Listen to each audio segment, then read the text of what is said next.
Good morning, students. Today we are going to start the next topic. कल हमने horning पढ़ा था, आज हम लैपिंग स्टार्ट करेंगे. ठीक है. We are going to start the topic lapping.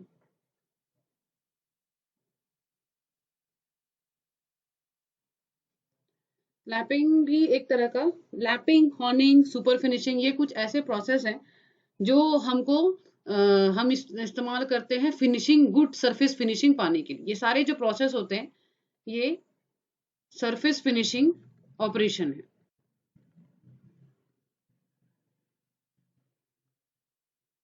जो ग्राइंडिंग का एक तरह का टाइप है. ठीक है. सरफेस फिनिशिंग ऑपरेशन क्या होता है? किसी भी चीज को आकार प्रकार देने के बाद में, सिंपल जैसे ये हमारे पास में ऑब्जेक्ट है, ये हमारे पास ऑब्जेक्ट है. ओके. तो इस ऑब्जेक्ट में हमने इसका पहले ये इस रूप में था और ये बिफोर ऐसा था और उसको हमने कट करके इस शेप में बदल दिया. ठीक है. कट करने के बाद तो मशीनिंग करने के बाद क्या होता है, कई बार ये जो सरफेस, जो हमारी सतह रहती है, ये रफ रह जाती है. ठीक है. खुरदुरी होती है और चिकनी, जबकि इसको चिकनी होनी चाहिए. तो मशीनिंग ऑपरेशन में जब हम कट करते हैं तो कई बार जब हम प्रिसीशन को ध्यान में रखते हैं उसके बावजूद भी कई बार ऐसा होता है कि सरफेस जो हमारा जो रहता है वो खुरदुरा रह जाता है. खुरदुरा होने के कारण क्या होता है, इसको हैंडलिंग करना थोड़ा सा मुश्किल हो जाता है. हैंडल करना मतलब जब हम इसको पकड़ेंगे तो हमारे हाथ को कटना छीलना की शंका ज्यादा रहती है. और जब कोई दो पार्ट आपस में एंगेज होते हैं, एंगेज मतलब दो पार्ट आपस में मिलकर के कोई काम करने वाले होते हैं, तो इस तरह का जो रफ सरफेस रहता है वो फ्रिक्शन ज्यादा पैदा करता है और उसकी वजह से क्या होता है, हीट जनरेशन होता है, जो कि आपको पता है. ठीक है. तो हमको क्या चाहिए कि ये जो सरफेस है वो हमारा एकदम चिकना होना चाहिए और और अगर वो फिनिश्ड गुड है तो वो चमकीला होना चाहिए. तो इसको चिकना और चमकीला करने के लिए हम क्या करते हैं, सरफेस फिनिशिंग ऑपरेशन को का इस्तेमाल करते हैं, जिसमें मैंने एक टाइप आपको हॉर्निंग पढ़ाया और दूसरा जो जो मैं लैपिंग स्टार्ट करने जा रही हूँ. Okay. Now what is lapping? Okay. It is a finishing process. जैसा मैंने बताया आपको, it is also a finishing process done after grinding. Grinding के बाद की जाती है ये. Okay. For what? To produce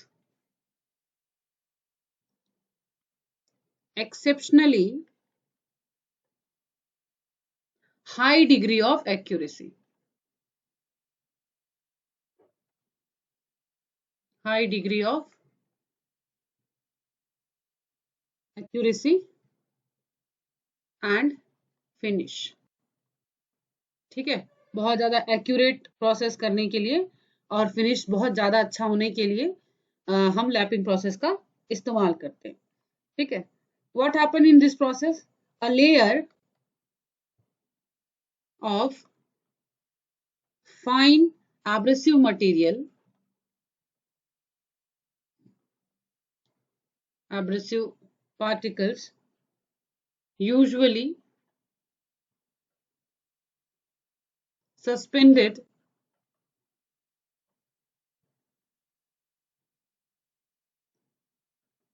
in a liquid, is held between the workpiece and the lap. Okay. फिर क्या होता है, मतलब हम क्या करते हैं, एक लिक्विड में बहुत बारीक एब्रेसिव पार्टिकल को घोल करके हम क्या करते हैं, वर्क पीस और जो हमारा टूल है, लैप मतलब एक टूल है जिस जो लैपिंग में इस्तेमाल किया जाता है, उन दोनों के बीच में हम उसको बहाव के द्वारा उसको लेकर के जाते हैं. ठीक है. Since the lap material being softer than the workpiece, it causes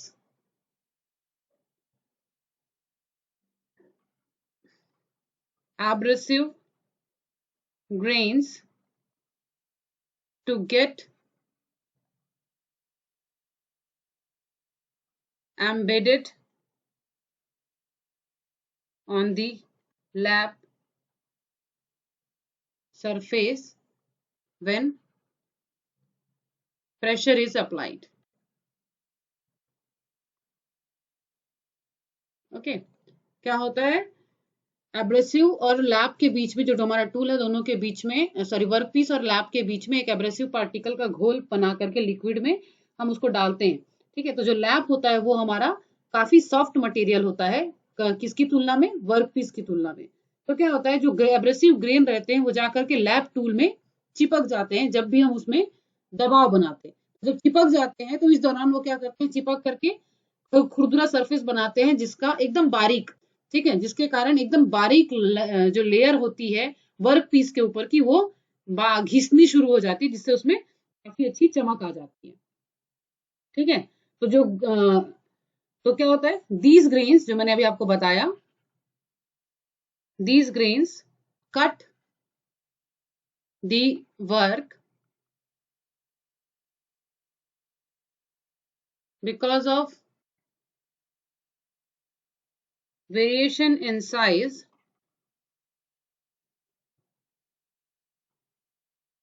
not all the grains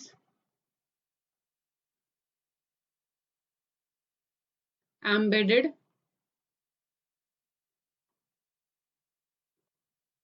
into the lab and these loose grains roll and slide between the workpiece and the lab and causes material removal। ठीक है, क्या होता है, जो abrasive material रहती है उसकी size अलग अलग होती है, जिसकी वजह से क्या होता है, जो छोटी साइज के होते हैं वो लैप में जाकर के चिपक जाते हैं जो हमारा टूल है, और जो बड़े साइज के होते हैं जो चिपक नहीं पाते जो पार्टिकल, वो क्या करते हैं उस पानी में जिसमें हमने उसको घोल के रखा हुआ है, घोल के डाल रहे हैं हम, उसके कारण वो लूज रहते हैं और लैप और वर्कपीस के बीच में घूमते होते हैं।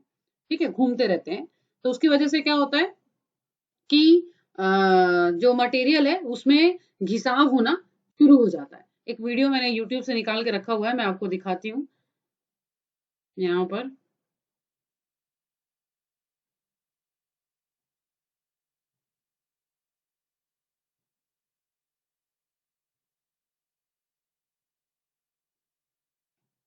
ओके, ये है लैपिंग प्रोसेस का वीडियो।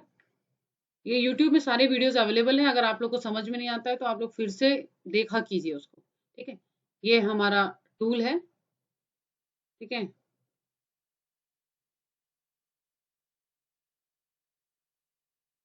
ये हमारा एब्रेसिव टेबल है, यहाँ पर दिख रहा है। अब ये ये जो बोल्ट है हमारे पास में, है ना, इस बोल्ट को, ये हमारा वर्क पीस है, इसको हमको लैपिंग करना इसमें बता रहा है कैसे कर रहा है। ऊपर से इसमें एब्रेसिव व्हील डाल दिया और प्रेशर अप्लाई कर दिए। ठीक है, प्रेशर अप्लाई कर दिए। The lapping process uses the abrasive tool and dry polish wheel of abrasive particle and vibrates with the work piece between the lapping tool. अब उसको घुमा दिए, मतलब प्रेशर के साथ में रोल कर दिए, फिर हमने यहाँ पे एब्रेसिव पार्टिकल निकाल लिया। अब एक साइड देखिए कैसा है और दूसरे साइड देखिए चमक आ गई इसमें। ठीक है, तो ये होता है लैपिंग प्रोसेस, ये इसका मैकेनिज्म है।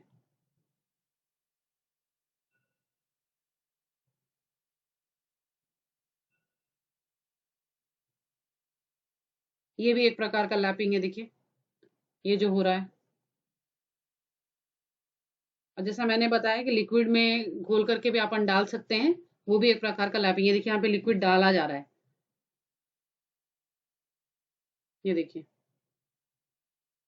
ये हाथ से थोड़ा थोड़ा लिक्विड डाला जा रहा है और कंटिन्यूस प्रोसेस होता जा रहा है, जिसकी वजह से हमारे मेन वर्क पीस में जो है चिकना होता चले जाएगा हमारा work piece. Okay, this is lapping process, ये एक्चुअल वीडियो है लैपिंग प्रोसेस का। ठीक है, इसको आप लोग देख करके भी यूट्यूब में भी बहुत देख सकते हैं। चलिए नेक्स्ट चलते हैं। तो this is was the lapping. Next process है इसी में सिमिलर, सुपर फिनिशिंग। अच्छा, लैपिंग का जो ब्लॉक डायग्राम है वो आपको नेट में मिल जाएगा, उसको लेकर के आप लोग बना लेंगे। सुपर फिनिशिंग क्या होता है? सुपर फिनिशिंग जो रहता है और high quality of finishing process होता है, ठीक है। इसमें क्या होता है, it is used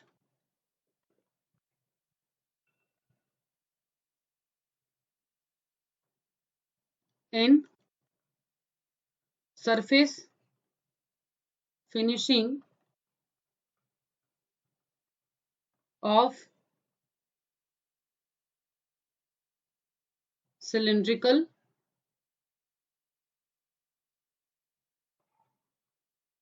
flat, spherical and cone shaped part.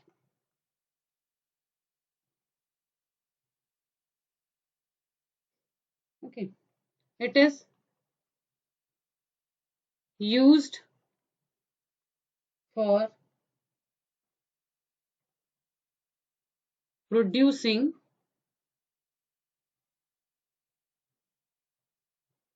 finished surface of fine quality, ठीक है। It is used for correcting, इसमें कुछ एक्सप्लेन करने वाला नहीं है, सिर्फ थ्योरी है ये। करेक्टिंग इनक्वालिटीज इन ज्योमेट्री, मतलब किसी तरह की कोई गलती, ज्योमेट्री अगर हमारी गलत हो गई है किसी ऑब्जेक्ट की, तो उसको सही करने में सुपर फिनिशिंग ऑपरेशन का इस्तेमाल किया जा सकता है। इसमें इसका इस्तेमाल होता है फॉर रिमूविंग सरफेस फ्रैगमेंटेशन, ठीक है। सरफेस का फ्रैगमेंटेशन, फ्रैगमेंट्स में, फ्रैगमेंट मतलब छोटे छोटे अलग अलग बराबर सतह नहीं होती है, ऊपर नीचे होती है, तो उसको भी उसको बराबर करने के लिए भी इसका इस्तेमाल किया जाता है। It is also used to remove surface stresses, surface stress and burns, okay। इसमें क्या फायदा होता है सुपर फिनिशिंग में,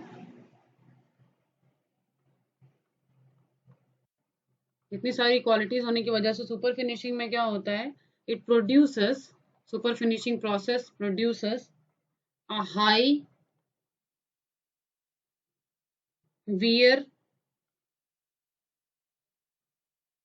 resistant surface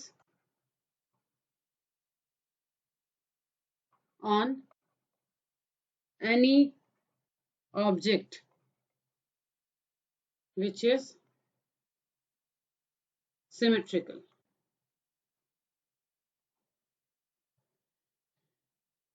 क्या होता है वियर रेजिस्टेंस, मतलब घिसाव, जैसे दो कि जिस भी ऑब्जेक्ट के ऊपर में सुपर फिनिशिंग ऑपरेशन किया गया है वो जो है बहुत जल्दी घिसता नहीं है, ठीक है, क्योंकि वो इतना चिकना बना दिया जाता है उसको कि उसमें जो रफनेस रहती है वो लगभग नेग्लिजिबल हो जाती है, जिसकी वजह से क्या होता है, इतनी चिकनी होने की वजह से उसमें घिसाव होना बहुत कम होता है। तो इसका जो भी ऑब्जेक्ट होता है जिसमें सुपर फिनिशिंग की जाती है उसमें वियर रेजिस्टेंस जो रहता है वो काफी बढ़ जाता है, ठीक है। इसकी भी वीडियो मैंने रखी है यूट्यूब में, आप लोग यूट्यूब का इस्तेमाल करके अपनी पढ़ाई को और अच्छा कर सकते हैं, तो इसको यूट्यूब का पूरा पूरा इस्तेमाल किया कीजिए। ये है सुपर फिनिशिंग का 3D ऑपरेशन।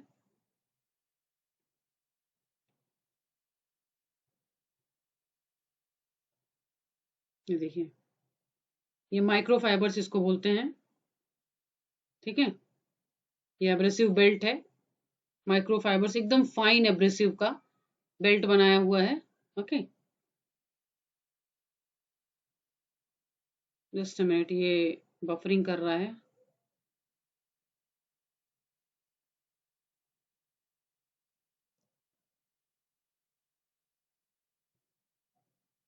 ये कल वाली प्रॉब्लम आ गई।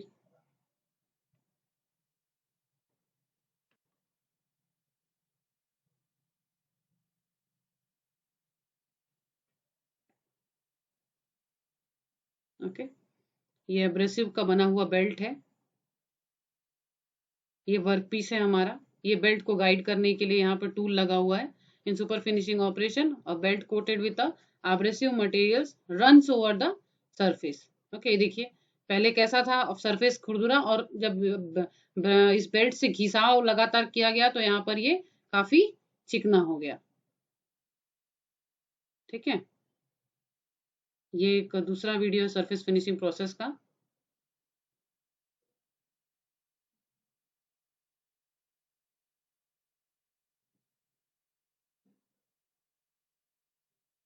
ये हॉर्निंग प्रोसेस जो मैंने आपको लास्ट वीडियो में दिखाया था, एक साथ अब तीनों को देख लेते हैं हम लोग। हॉर्निंग में क्या होता है, ये वर्टिकल हॉर्निंग है ना। यहाँ पे क्या होता है, इसमें वर्टिकल स्पिंडल की जो डायरेक्शन है वो 90 डिग्री एंगल बनाएगी हमारे वर्कपीस के साथ में, और इसमें छोटे छोटे ट्यूब्स लगे हुए रहते हैं। वो ट्यूब क्या करते हैं, इसमें अंदर ऊपर और नीचे रेसिप्रोकेट होते हैं, जिसके वजह से जो छेद होता है वो काफी चिकना होता जाता है। ठीक है, ये देखिए, ये ट्यूब्स हैं जो एब्रेसिव मटेरियल के बने हुए हैं। ये मैंने कल आपको दिखाया था। एल्यूमिनियम, ये ट्यूब एल्यूमिनियम ऑक्साइड या कार्बाइड्स के बने हुए होते हैं।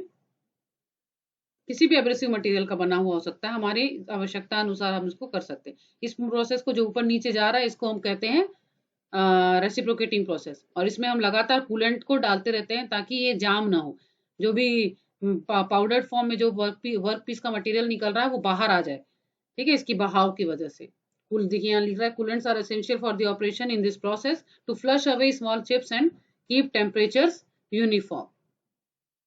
ठीक है, the honing tool is given a slow reciprocating motion as it rotates, having coolant honing speed से 15 से 60 एमपीएम तक रखते हैं हम। तो ये था हमारा, ये वर्टिकल हॉर्निंग है। This action results in a rapid removal of stock as at the same time generation of a straight and round surface.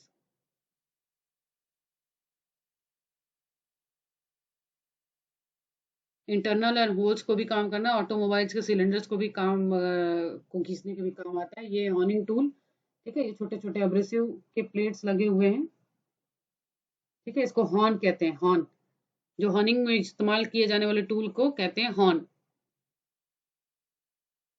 Okay, ये हॉरिजॉन्टल हॉर्निंग, इसमें क्या होता है, जो हमारा वर्क पीस है उसका हॉरिजॉन्टल एक्सिस के साथ में ये पैरेलल हो जाता है हमारे हॉर्न टूल का एक्सिस।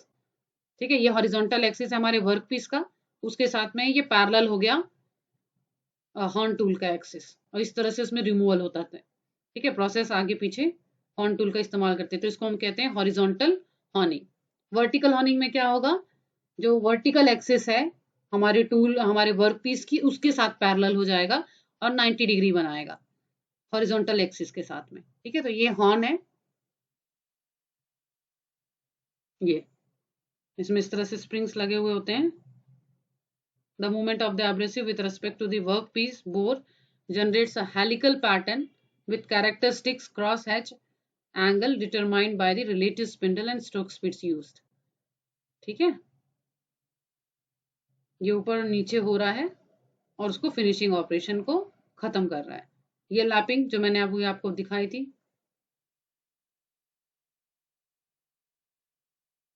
ये भी आपने देखा। एब्रेसिव टेबल के ऊपर में हमने बोल्ट को रख दिया है। ये हमारा वर्क पीस है, दोनों तरफ खुरदुरा है अभी। इसको चिकना करने के लिए हम क्या कर रहे हैं, ऊपर से यहाँ पे एब्रेसिव का प्लेट लगा देंगे और इसको प्रेशर से दबा देंगे। दबाने के बाद हम अपना वर्क पीस अपना मशीन चालू कर देंगे। चालू करने से ये रोटेट होगा और नीचे से जो घर्षण हो रहा है उसके वजह से, घिसाव की वजह से वो एक एक साइड जो है जो है चिकना हो जाता है अपने वर्क पीस का।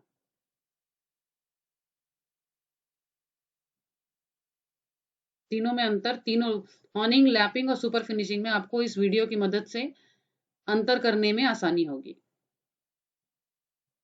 ठीक है, ये इसका मशीनिंग अरेंजमेंट है। ये बर्निशिंग, सुपर फिनिशिंग ऑपरेशन है ये।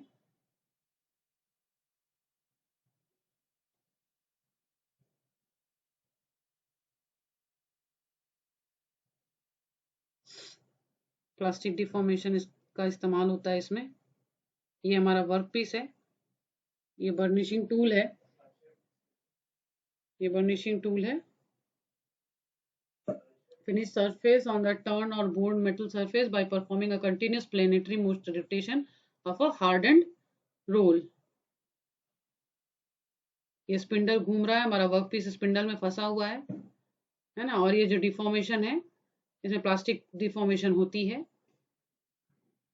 ओके, और ये देखिए ये कितना ज्यादा अच्छा फिनिश प्रोड्यूस करता है बर्निशिंग ऑपरेशन। ये एक्चुअल अरेंजमेंट है, ठीक है। ये सब बनाया जाता है, इतनी चमक तक आ सकती है ना फिनिश प्रोडक्ट। तो ये था हमारा ऑपरेशंस ऑफ सरफेस फिनिशिंग, ठीक है। नेक्स्ट यूनिट में हम लोग स्टार्ट करेंगे अनकन्वेंशनल मशीनिंग।